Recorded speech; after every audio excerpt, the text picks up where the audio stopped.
Hello बच्चों, मैं Manikpuri sir. हमारी यूट्यूब चैनल एजुकेशन हब में मैं आपका स्वागत करता हूं। जैसे कि हमने अभी तक गॉस का प्रमेय हमने देखा और हमने उसको हल किया और बहुत सरल तरीके से हमने उसको हल किया। अब हम गॉस के प्रमेय से ही रिलेटेड क्वेश्चंस, जैसे हम लोग पेपर में जो आते हैं हम बनाते हैं, तो पेपर में बहुत सारे अनुप्रयोग आते हैं। इसके इम्पोर्टेंट है गॉस का प्रमेय के अलावा ये सारे जो क्वेश्चन होते हैं वो भी बहुत इम्पोर्टेंट है। तो आज हम पढ़ेंगे गॉस के प्रमेय के अनुप्रयोग। तो पहला उसमें टॉपिक है कि अनंत लंबाई, जो अनंत लंबाई बोल सकते हो या सरल रेखीय चालक के कारण निकाल सकते हैं। तो आज हमारा टॉपिक है अनंत लंबाई के एक समान आवेशित तार के कारण विद्युत क्षेत्र की तीव्रता। आज हम गॉस का प्रमेय इसमें हम सहायता से हम इसमें विद्युत क्षेत्र की तीव्रता ज्ञात करेंगे। तो उसके लिए हम क्या करते हैं, सबसे पहले हम एक चित्र बनाते हैं। जैसे मान लेते हैं यहां एक सीधी रेखा है, ये एक सीधी रेखा एल मतलब यहां पर अनंत लंबाई का एक तार है जिस पर प्लस क्यू आवेश है। ये एक समान इसको बोलते हैं आवेश घनत्व। मान लो एक समान सभी में इस पर आवेश घनत्व कितना है, ये देखिए आवेश घनत्व हम इसको लंबाई के लिए लैम्डा से दर्शाते हैं, कूलाम प्रति मीटर। तो हम यहां पर देखते हैं, तो सबसे पहले तो मानेंगे, यहां लिखेंगे माना कि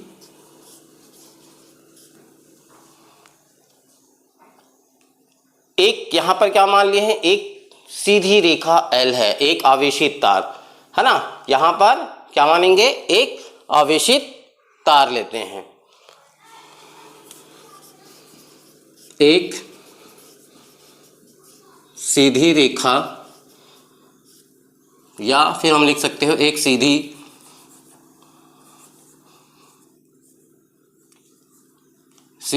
आवेशित तार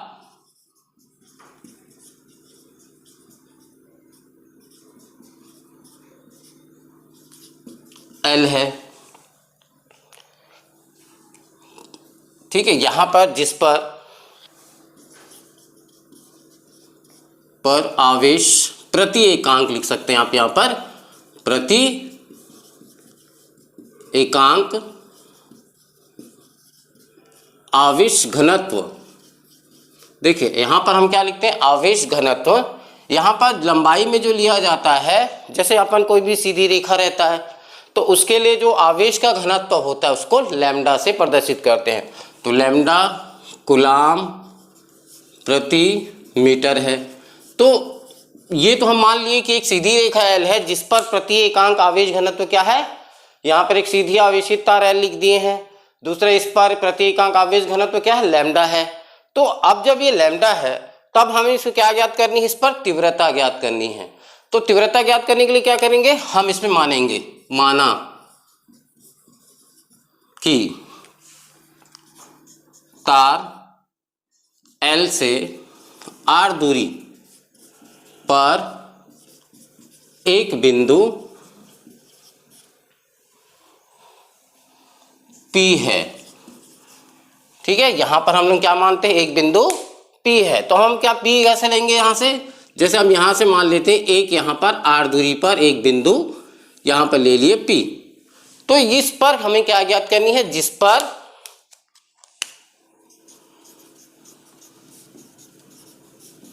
विद्युत क्षेत्र की तीव्रता ज्ञात करनी है। तो यहां पर क्या किया हम लोग, एक विद्युत क्षेत्र की तीव्रता किस पर ज्ञात करनी है, बिंदु P पर। तब इस क्षेत्र की दिशा जो होगी, अब यहां पर क्या करते हैं, हम इसको एक थोड़ा सा कल्पना करते हैं, एक बेलन बनाते हैं। यानी हम किस तरह से, देखिए यहां लिखेंगे माना कि L को अक्ष मानकर इसको हम क्या करते हैं, एल को एक अक्ष मान लेंगे और आर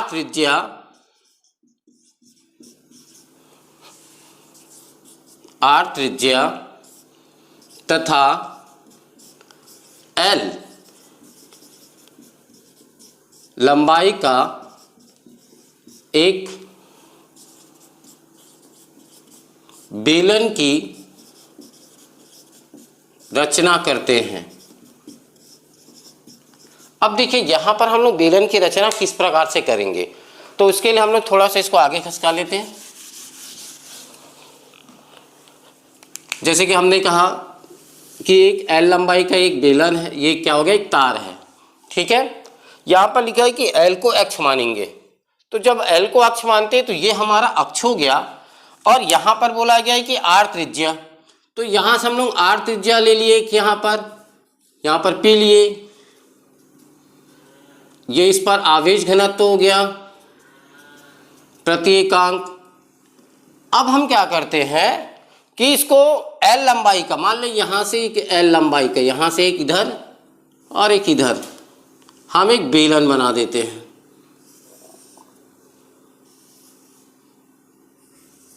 ये देखिए, ये हो गया आपका बेलन। तो ये जो बेलन बना, तो ये जो हो गया ये बंद पृष्ठ हो गया। हम कैसे ही कर, जैसे यहाँ पर दिया है, यहाँ पर ये बेलन क्या हुआ, बेलन बन गया। अब हम इस पर ही ज्ञात करेंगे कि गॉस का प्रमेय इस पर लागू होगा। तो कैसे होगा, तो तीव्रता कैसे ज्ञात की जा सकती है, तो आप यहाँ पर इसकी त्रिज्या क्या होगी, इस पर, इसकी त्रिज्या किस दिशा, इसकी जो तीव्रता होगी किस पर होगी, इस पर खींचे गए यानी बेलन की त्रिज्या के अनुदिश होगी। तो यहां लिख सकते हो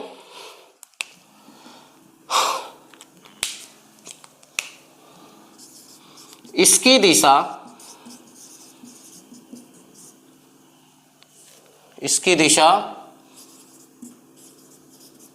बेलन की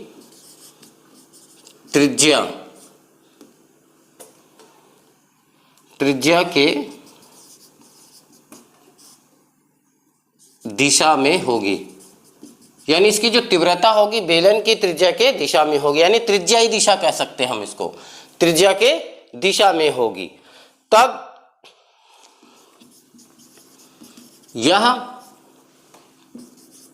पृष्ठ गॉसीय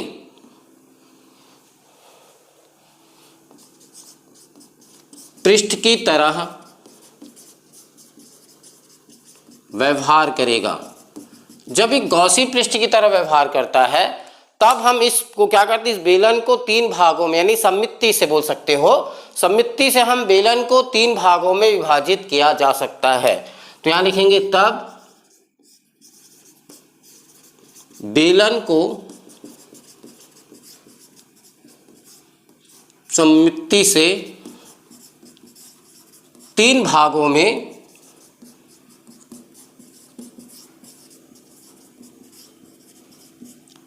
विभाजित किया जा सकता है। अब वो कौन कौन से भाग होंगे वो, तो यहां पर सबसे पहले हमने ये देखा कि एक एल रेखा है, यहाँ पर एल लंबाई का एक तार है जिस पर आवेश है, और उससे आर दूरी पर एक बिंदु P है जिस पर हमें तीव्रता ज्ञात करनी है। तो तीव्रता जब ज्ञात करनी है तब हम क्या करते हैं, ऐसा तो ज्ञात किया नहीं जा सकता, तो हम कुछ कल्पना करते हैं। जैसे कि यहाँ पर हमने एल लंबाई का, यहाँ पर कितना लिया हम लोग, एल लंबाई, ये एल लंबाई हो गया, आर त्रिज्या हो गया, तो इस पर हम एक बेलन की रचना किए। तब ये क्या करता है, ये क्योंकि ये बंद पृष्ठ है, तो बंद पृष्ठ है तो क्या होगा, ये इस पर जब बंद पृष्ठ होता है तो इस पर गॉसी पृष्ठ लागू हो जाता है, यानी लागू हो जाएगा। तब क्या होगा, इसमें हम देखेंगे इसको 3, तब इसमें सममिति से हम ये कह सकते हैं कि इसकी जो है कौन कौन से भाग हैं वो किस तरह से लागू होगा। तो देखिए सबसे पहला भाग हम देखते हैं यहाँ पर S1, S2 और ये है आपका S3। तो देखो यहाँ पर हमने 3 भागों में बांटा। यहाँ पर देख सकते हो कि जो बेलन होता है, जैसे हम लोग यहाँ देखिए ये बेलन है, तो बेलन का 1 पृष्ठ, 2 पृष्ठ और ये होता है इसको, तो इसको बोलते हैं समतल वित्तीय पृष्ठ, इसको बोलते हैं वक्री पृष्ठ, तो यहाँ पर इसी तरह यहाँ पर भी है, इसको बोला जाता है समतल वृत्तीय पृष्ठ हो गया आपका पहला। दूसरा यहाँ पर हो गया आपका, ये भी S2 है,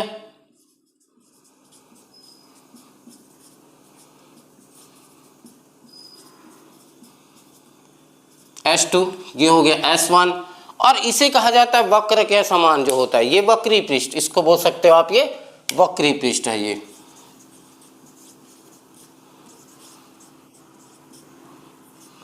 S3। तो यहाँ पर हमने 3 भागों में क्या किया, इसको विभाजित कर दिया है। तो जब विभाजित हो जाता है तो ये जो पृष्ठ है वो किस तरह से व्यवहार करेगा, किस तरह से इसके अंदर जो फ्लक्स होंगे वो गुजरेंगे, वो हम इसकी अब आगे गणना करते हैं। तो देखते हैं यहाँ पर, तब हम यहाँ आगे देखते हैं। तब बेलन को क्या है, सममिति को 3 भागों में बांटा जा सकता है। पहला भाग था हमारा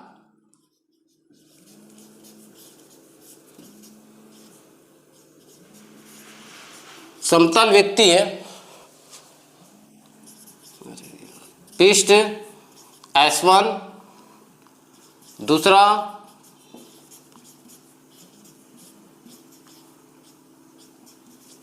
समतल वृत्तीय पृष्ठ S2 और तीसरा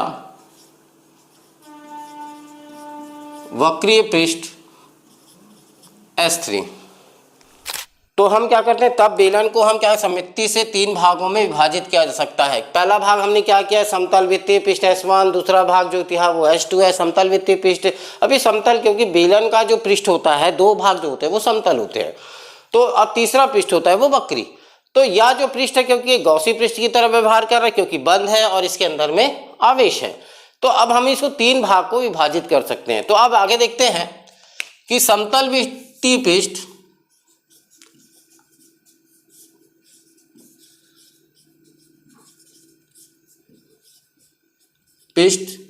S1 और S2, आप देख सकते हो यहाँ पर S1 और S2 में क्या है, देखिए S1 और S2।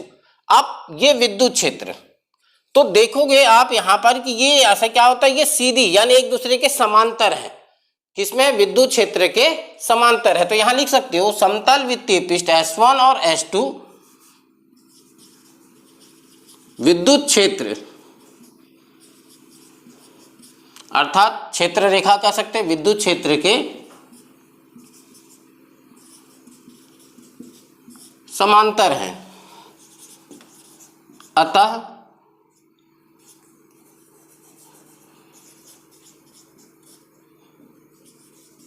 इससे गुजरने वाला विद्युत फ्लक्स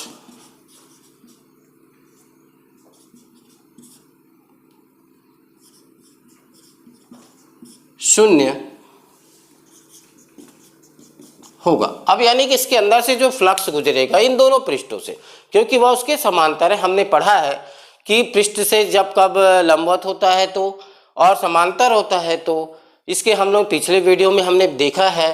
तो यहाँ पर क्या हो गया, विद्युत फ्लक्स का मान क्या हो गया, शून्य होगा, इससे गुजरने वाला जो विद्युत फ्लक्स होगा वो शून्य होगा। तो यहाँ पर ये तो हो गया, तो वृत्तीय पृष्ठ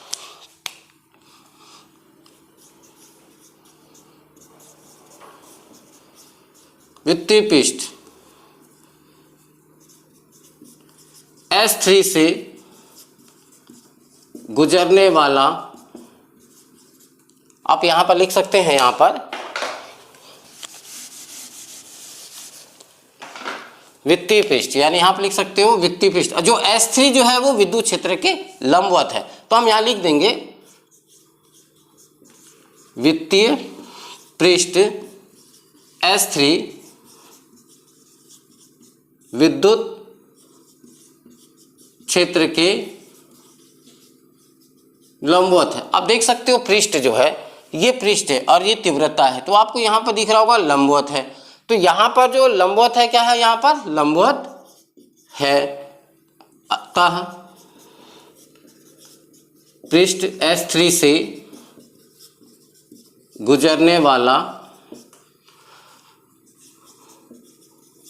विद्युत फ्लक्स कितना होना चाहिए हमको मालूम है सूत्र। तो हम लोग यहाँ पर फार्मूला इसका क्या होता है, फाई ई ये होता है, ठीक है। इसका हम लोग क्या किया, फाई ई होता है इसका बराबर ई इंटू डी एस थ्री, क्योंकि हम लोग पृष्ठ डी एस लेते हैं यहाँ पर, तीसरा पृष्ठ है यानी कि यहाँ पर हम लोग डी एस का लेते हैं, और यहाँ पर क्योंकि लंबवत है इसलिए इनके बीच का कोण क्या बनेगा, कॉस बनेगा। कॉस मतलब यहाँ पर 0 अंश में, तो कॉस 0 का मान कितना होता है 1। तो हम यहाँ पर लिख सकते हैं phi E equal E into D S three, cos 0 का मान 1 हो गया, यहाँ पर हम लिख देंगे कॉस 0 इक्वल में 1।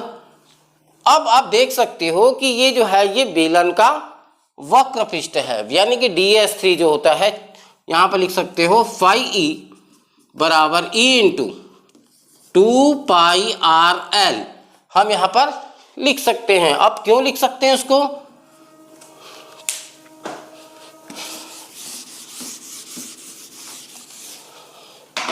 बेलन का वक्र पृष्ठ, बेलन का वक्र पृष्ठ डी एस थ्री बराबर में 2 पाई आर एल, हम ये लिख सकते हैं। हमने पढ़ा है इसको, पिछले क्लासों से हम लोग पढ़ते आए हैं कि बेलन का वक्र पृष्ठ होता है, आयतन होता है, बेलन का संपूर्ण पृष्ठ होता है, आयतन होता है, वृत्तीय पृष्ठ के क्षेत्रफल होता है। तो हम आगे इसी तरह ये किसका है ये मान निकाले हम लोग, इसका वक्र पृष्ठ है, क्योंकि एल जो है वो वक्री है। तो वक्री होने के कारण क्या हो रहा है, इसमें हम लोग यहाँ पर इसका वक्र पृष्ठ का फार्मूला दे, तो इसको हम लोग दे देते हैं समीकरण 1 दे दिए, परंतु गॉस के प्रमेय, क्योंकि हम अभी किससे तुलना कर रहे हैं, गॉस के प्रमेय का अनुप्रयोग है, तो हम उसकी सहायता से हम ले रहे हैं, तो हम क्या कहते हैं गॉस के प्रमेय से, या गॉस के प्रमेय से क्या होता है, फाई ई बराबर Q into epsilon 0, Q upon हो गया, तो ये हो गया क्यू अपॉन में एप्सिलॉन 0, इसको देते हैं समीकरण 2 दे देते हैं। अब समीकरण 1 और 2 से हम तुलना करते हैं, 1 और ये 2 है, तो अब हम इसकी तुलना करेंगे।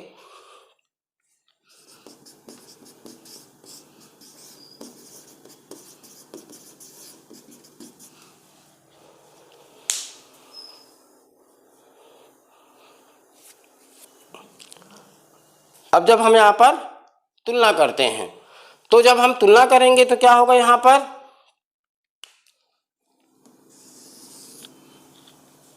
दोनों को बराबर करते हैं, तो लेफ्ट साइड बराबर राइट हैंड, तो ई इंटू आ जाएगा 2 पाई आर एल इक्वल, यहाँ पर हम लोग ले लेते हैं फाई ई, यानी इसका हो जाएगा क्यू अपॉन एप्सिलॉन 0। तो ये तो हो गया यहाँ तक। अब हम यहाँ से ई का मान निकालते हैं, ई बराबर, इसको वो नीचे ले जाते हैं, तो क्यू अपॉन ये नीचे जाएगा तो 2 पाई आर एल एप्सिलॉन 0 ये हुआ। अब यहाँ पर हम आते हैं कि आवेश, तो इस बेलन के अंदर आवेश कितना था, तो हम यहाँ पर लिख सकते हो, क्योंकि ये एक बंद पृष्ठ है तो इसके अंदर कुल आवेश क्या होगा, तो लिखेंगे बेलन के अंदर कुल आवेश। आप इसको पहले भी लिख सकते हो, इसको बाद में भी लिखा जा सकता है। तो कुल आवेश कितना होगा, Q into lambda into L, ये इतना होता है आवेश इसके अंदर। तो हमने ये देखा कि इसके अंदर कितना आवेश है, एक तो लैम्डा इसका प्रति एकांक आवेश घनत्व, एल लंबाई है, तो हम एल में कितना होगा, ये एल इंटू हो गया, यानी एल जितना बड़ा ये हिस्सा रहेगा उतना होगा। अब हम इसको मान रख देते हैं,